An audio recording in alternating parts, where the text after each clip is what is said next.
Hi,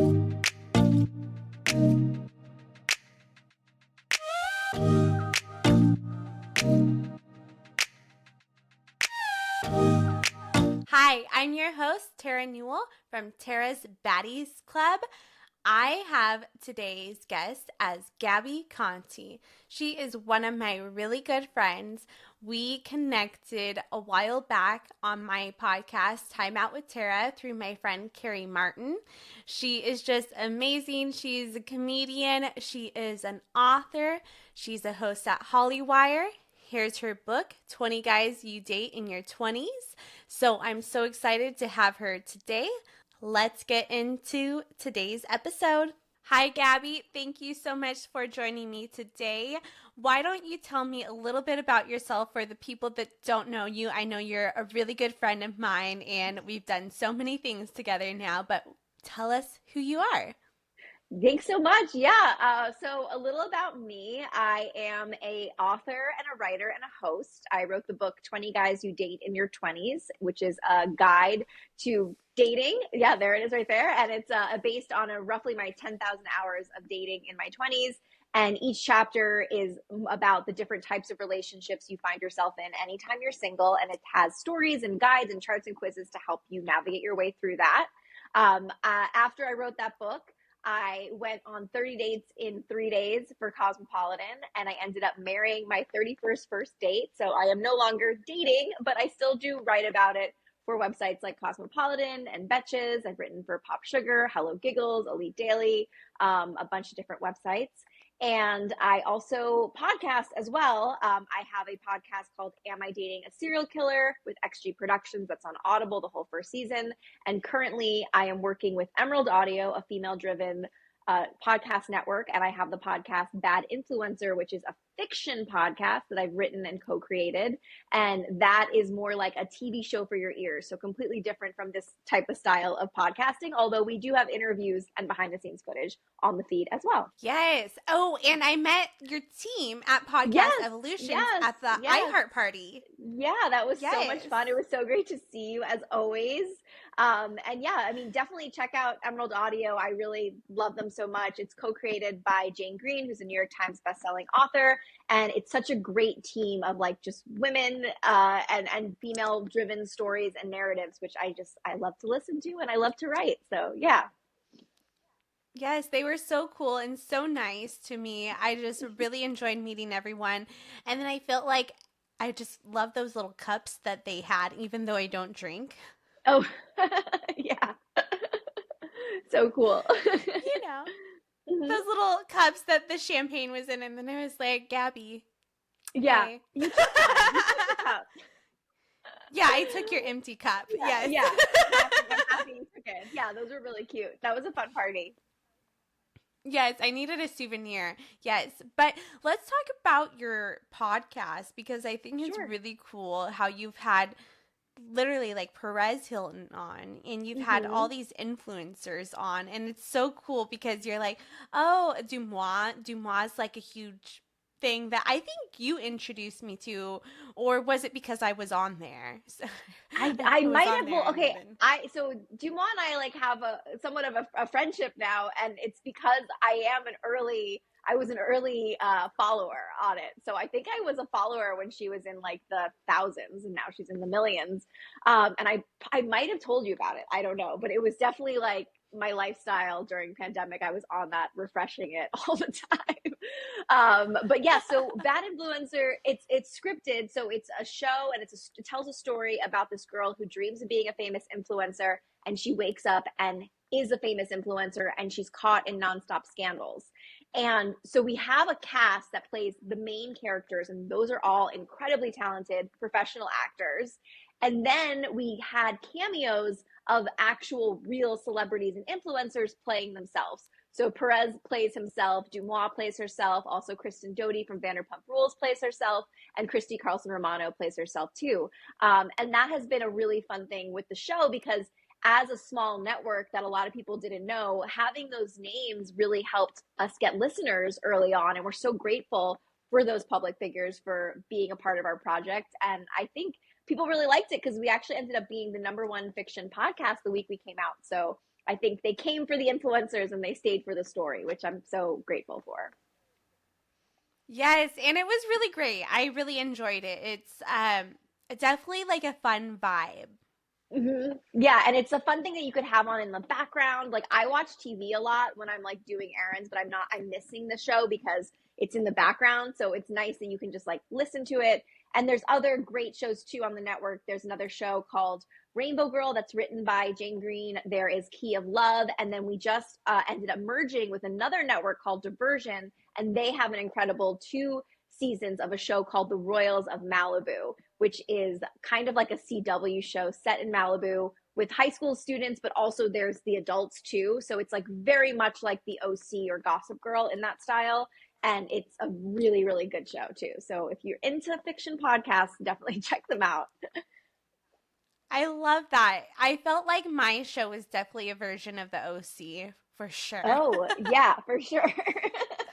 I can You see know, that. like Yeah. how Marissa like died by Wolf Check or whatever his name was. He Oh, was so yeah. Oh, my Cam goodness. Yeah. Gadget or Gidget. Yeah. He was so hot. He was the hot bad boy. Yeah, I can't believe that show You know? only had 3 seasons of the OC. I feel like, but they hit a Really? point like after, yeah, there was only 3 seasons of the OC. I think they hit a point with when they ended up killing off Misha Barton. Spoiler alert, that they like kind of ran out of steam Spoiler. because that was like I think that was the last season. Yeah, so it was such a great show. But the same people made Gossip Girl, so. Oh, that is true. That is true. And then hmm they had a lot of the same characters in that show too. Yeah, like similar style characters, and then I always love my Roman Empire is the fact that Blair Waldorf ended up getting married to Seth Cohen in real life because you have Leighton Meester Oh and my gosh. they're married in real life, but they were both on in 2 different universes in 2 different shows, and I love that. Yes, that's so great. And then I feel like that was like a definite part of like our early, maybe not early 20s, but like definitely like a part that transitioned into our early 20s. And then speaking of that, like your book about the 20 Whoa, guys you look date at in your that 20s. transition! Look at this pro Oh, over here. it must Yeah. because I have on a good friend that I love. Aw, you're so sweet. Yeah, so that's my book. It's 20 Guys You Date in Your 20s. A very early draft of that was a diary. I kept a diary throughout since high school where I would write about all my relationships and what I was going through. And I had like printed out AOL instant message conversations in there, like love letters, photo booth shots, all that stuff. And I was a serial monogamist for years, and I had a really awful breakup in my early 20s, and dating apps had came out right around then. And so I went from a serial monogamist into a serial dater after that heartbreak, and I started writing the very first draft that would later become 20 Guys You Date in Your 20s. And it was kind of like as I was dating, as I was also contributing to various websites covering dating, as I was experiencing all of these things, I started writing things down and kind of writing the book for my younger self, a book that I wish I had when I was in my 20s, or, when I started dating, because I'm an only child. I didn't have a big sister or anyone giving me advice, telling me, oh, avoid this type of guy or avoid this type of relationship. And so that's kind of how that book came to be. And I, yeah, and it was, so each chapter has a story about my experience in that type of relationship. And the types of relationships are things that, it's not saying don't date these guys or don't be in this relationship. It's more about obstacles that we face anytime we're dating. So things like, oh, someone who's older, someone who's younger, someone who's hotter, someone who's cooler. But then of course it would be irresponsible of me not to include the guy who's toxic, because I didn't understand what toxic relationships were when I was dating, and I didn't know what those really red flags that are not beige flags, these are red flags, like run, were. And so I made a decision actually later in the writing process to include a chapter of me being in a very emotionally abusive and ended up being a little physically abusive relationship. So I felt I had to write that.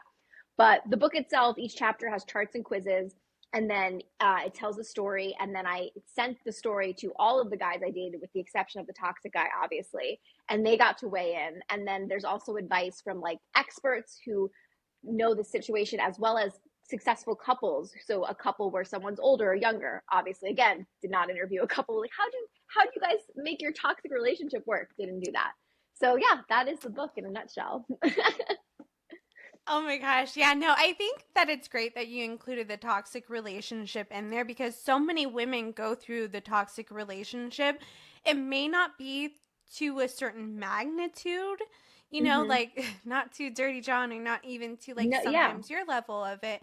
But I think that there are, narcissistic ways in right. relationships or can be tendencies, and you need to look out for if your partner is doing that or if that partner is doing it from the beginning because those are red flags in a sense. And, you know, with every relationship, it's like the ebbs and flows. So it's great that you had like healthy, like interesting examples in there. And I just think Yeah. back to the foot fetish. That's another chapter, the guy with the fetish, because that is something I experienced in my late 20s that I had never really dated someone that was, I mean, I'm sure I dated people that had fetishes, but I never dated someone who I found out very early on into dating that they had a foot fetish and that it was a big part of their love life. Yeah, and because I'm recently single, I'm trying to think of all the men that I would like date, and then it's like thinking back to your book, but I'm like, we're also not in our 20s anymore, Gabby. No, we're not. But I mean, I think that was the one thing because even though I dated these guys in my 20s, I wrote the book in my early 30s. So I do think that Yeah. I almost wish that the book was called People You Date When You're Single because that's really what it is. Even though my stories are coming from being a straight girl in my 20s, I do think that these are timeless and I do think they, any age you're at, this is what it's like out there, I think. Yes, yes. Well, I would like think about like what, going back to your book, like what I would accept and what I wouldn't. Toxic Right. guy, heck no, not that. Mhm. But foot fetish guy, I'm like, ooh, fancy shoes, foot rubs, maybe. Yeah, might pay for your pedicures, who knows. But then there's also things too like Yes. like good on paper. There's like the guy who's good on paper in your Yeah. 20s, that's boring, that's safe. You want something that's more exciting. In your 30s, maybe that is what you really want. You want someone who is good on paper, but there also is like the chemistry too because you're so sick of dating these people that, don't measure up and here's someone who treats you well. It's like everything you could want. Yeah, yeah, no, the good on paper too. I think it's also like, did you ever do a list of what you wanted in your person? Yes, I've done it twice and I've written it in my diary, which is so funny. So I wrote it right before I was like 29. So yeah, when I was 29 and I was right before it was I remember it. I wrote this in my book. I had a really bad breakup the Christmas before I turned 30, right? And so like New Year, I wrote down like 6 qualities that I wanted in my next partner. And the New Year came and I did like this whole like detox, like, mental, physical, everything. And I was like feeling really good. And I was going on dates, but I was like being more selective about who I was going on dates with. And I started dating this guy and I thought he was everything on that list. Turns out that was how he presented himself in the beginning. And the true person was none of that on the list. And so after that relationship ended up being like a 2-year relationship, we were living together, everything, and we broke up when I was 31. And so then I like completely like flipped it and was like, okay, I need to start really looking at that and really being like honest. And then after I manifested that new list, that was when I met my husband. I love that. Did you change things from your old list? Like, what were some of the new things that you added? I think well, like the new things was I think it was actually the same, but they were more like specific. Like one of the things was Yeah. passion, and like that was like having a passion for life, your own life, having a passion outside of your job, having passion together. And I think with my ex, there was like the passion together, but it wasn't healthy passion. And Yeah. there wasn't a passion with his job, and the things that he was passionate about in life were not the same things I was passionate about. And when I met my husband, one of the things I really loved about him on our first date is he had this like boring job, but he had this side hustle that he was so passionate about that is now his full-time job. And so that was something that I was like, okay, that's what I mean by passion. It's like it has to be something that like drives you. And with my ex, there was really not much driving him, and that was a big like bummer in the relationship. So Yeah. Yeah. No, and talk about his side hustle, Darren's side hustle, because I think it's yeah. really cool too. Yeah, so if you are in the LA area or visiting LA, my husband has a company called Hollywood Classic Cars. They're on Turo. And so basically, you can drive around and rent a classic car. You can use it for photo shoots, you can use it for weddings, you could use it if you're just visiting LA and you always wanted to feel like you were in Entourage driving in a convertible down Sunset Boulevard. Like any of those dreams can come true. And yeah, he started it over the pandemic. It was always a side hustle with like one or two cars, but he built his fleet up and now has like employees, and he's now expanding to a bigger space, which is really exciting. I love that. Do you guys ever Yeah. just take the car out for well, all the cars out? You're just like, what car am I gonna go on a date tonight? Yeah, we do. We actually, I was doing a series on my Instagram. There's still some there called Cars and Carbs, where we would take a car and I would explain what he told me the car was, like explaining the car a little bit, and then we would go to a restaurant and have dinner. And I haven't done that in a while. But yeah, I kind of am like, I'm not really an outdoor kid. And so for me, like, I would prefer to be in not a classic car when I'm driving around Los Angeles, but it is fun for special occasions. Yeah. Well, it's been a little rainy lately in That's what I mean, LA, like in Orange rainy and County. like, yeah, like sometimes you're just like, oh, I just want to get to my destination. Yes. And then, okay, please tell us the story about how you met him because I think that's really cool too. Okay, so after the breakup with the guy that I had moved to New York for this guy that I thought was the person I was going to spend the rest of my life with. I was living in New York, and very quickly I started seeing all the red flags. I started realizing that this person that I was thought I was going to spend the rest of my life with, I didn't even know if we would spend the rest of our lease together. And it became very obvious that this was not the right relationship for me, but I had a really hard time getting out of it. Finally got out of it, moved back in with my parents in Connecticut who had just lost their house. So I was dealing with that. And then finally found my way back in Los Angeles on Valentine's Day, was dating, but like really not wasn't great at dating. It's really hard when you're getting out of a long-term relationship to like put yourself back out there. So I started doing a thing on my Instagram called Daily Date, where I would, to hold myself accountable and to actually go on these dates, I would record myself before and after the date saying like, okay, this is, and then my followers would like give me advice, like, which was amazing. People would be like, oh, this guy sounds great, or like, oh no, what are you doing, Gabby? Like, don't give this guy a second date.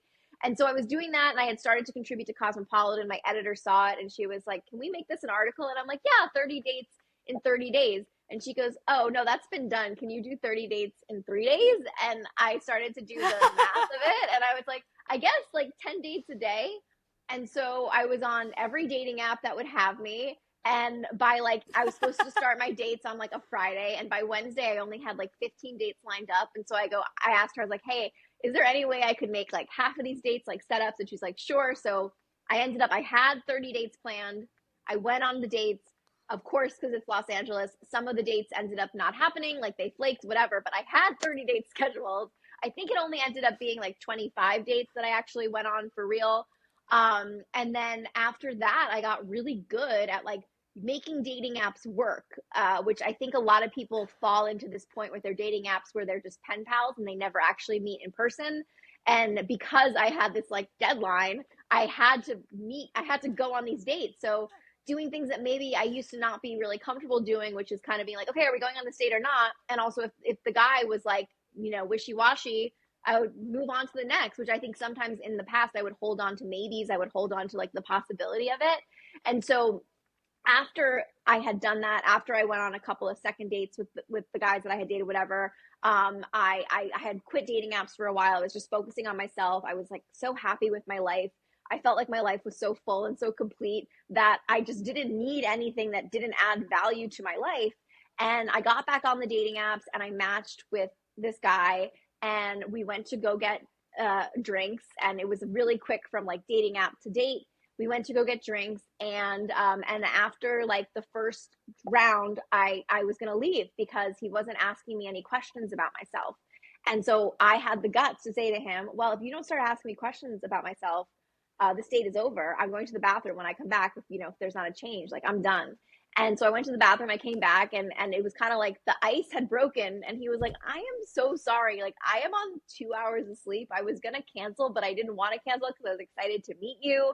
And I thought if we canceled, we'd never meet. And so it kind of was like a great way that like it was like the date got like a restart, and we ended up having one of those dates that like just never ended, and we've literally been dating since. So and so I joke, I always say that he's my 31st first date, because technically, like, after the 30 dates, he was the first date I went on. And so yeah, I joke that he was my 31st first date. And yeah, we got married in October of 2021, and we're still together. We have a cat. It's great. We have a cat named Owen. We have a cat named Owen, who's being like suspiciously quiet. I think he's sleeping under the bed. So I was like, I'm not going to get him because I don't want him to be bothering us. And he's not like causing ruckus, right? Or are you worried that he's quiet? Well, no, he sometimes like he does. He feels like he's my where I'm talking to you right now is where I do all my writing, and I think he thinks he's my writing partner. So when I'm here from on meetings or calls, he likes to make cameos. He likes to make an appearance. This time is usually during his nap time, so I'm pretty sure he's sleeping under the bed right now. I love it. That's so funny. Yeah. Oh, I love him. And you do such like cute, like when I get your family photos, Oh, for yeah. the Christmas cards and stuff, he's always in them. He I love is. it. Yeah. 2 years in a row. We got him 2 years ago. And so, yeah, we always include him in our holiday card. And I'm sure my family wishes that there was a baby in the photo, but nope, for now there's a cat. So deal with it. Do you feel like family puts an unreasonable amount of pressure on having children, like once you get married? I think it's family. It's a combination of family, and it's also a combination of social media, and it's a combination of friends. I feel like it's a little bit of both. So I feel like yes, my parents have said that to me. I feel like we get less pressure from my husband's parents because he has a brother who has two kids. So like it's kind of like they're like, oh, we're already grandkids. Like if you have a kid, great, but like whatever. And with my parents, like we actually had a conversation about it last year. But for me, I'm actually about to write an article about this. I kind of am in a situation where I don't see how logically right now I could have a child, because both my parents they're okay, but they've had a lot of health issues in the last year, which has required me to go Yeah. back and forth. And I just can't imagine like dealing with that and having a kid. Like, how can I take care of a baby if I'm taking care of my parents, technically?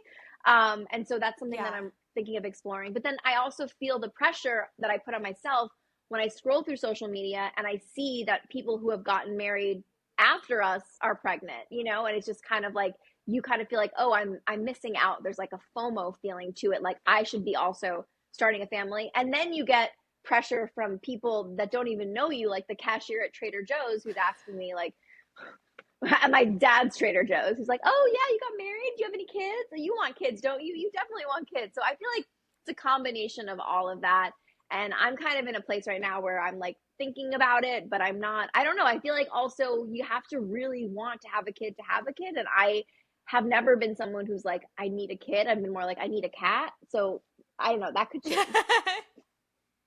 Yeah, and I think that with where like just the industry that we're in, everything, it's a lot. So you have to, I feel like most people in our industry have kids when they're in their 40s. Yeah, yeah, they do. I mean, when growing up, I idolized Tina Fey, and she had a kid when she was in her 40s. So like, yeah, kind of and she also hit it big in her 40s. So yeah, it makes, I would like my career to be in like, I feel like it's good, but I'd like my career to be in a little bit of a better place, because you do end up having to take off time. And as a freelancer, there's Yeah. no maternity leave. And I feel like I've been working towards this momentum. I would hate to like not continue it by being a mom but I don't know. Things could change. Yeah, life is interesting and you never know where it takes you. Like this year I thought I was like, "Oh, I'm going to be on my way to have kids." But, life changes and there's different things that happen, but it Totally. doesn't mean like, hey, that can't happen in like, well, hopefully not 10 years for me because like I want that a bit sooner, but that's just Hmm. my personal goal, you know? Well, But you know, yeah, 5 years, 6 years, cool. and never, and also never say never, and also, having kids can look different. Like there's so many other options now. Sometimes it doesn't. Sometimes marriage doesn't have to come before kids. Which I think growing up we thought that that Yeah. was the path. You see a lot of women kind of taking initiative on their own, or even things like freezing their eggs. Like there's just so many different Yes. options that motherhood looks a lot different to our generation than it did to our parents' generation, for sure. Right? Like we have so many options now. Yeah. We like I mean there are people that, don't have any options because they go through it and then, they can't get eggs and stuff. But hey, there's adoption and don't be closed Hmm. off to that because adopting is an amazing thing, allowing someone to be a part of your life that you're like, hey, I chose you as a daughter or a son, opposed to, hey, I just had you and I had to keep you. Right. Well, and then I mean, it's kind of like, and not to like, it's the, like having, like, I adopted my cat and that worked out, like Yeah. you don't know. I mean, I know it's so different to compare. I can't compare a cat to like a baby human, but yeah, I mean, who knows? So, I just don't know about that one, but I appreciate that the one. yeah, yeah, It's a great one, I just, although I mean, I think I gave birth to my cat. I clearly didn't, but I think I did.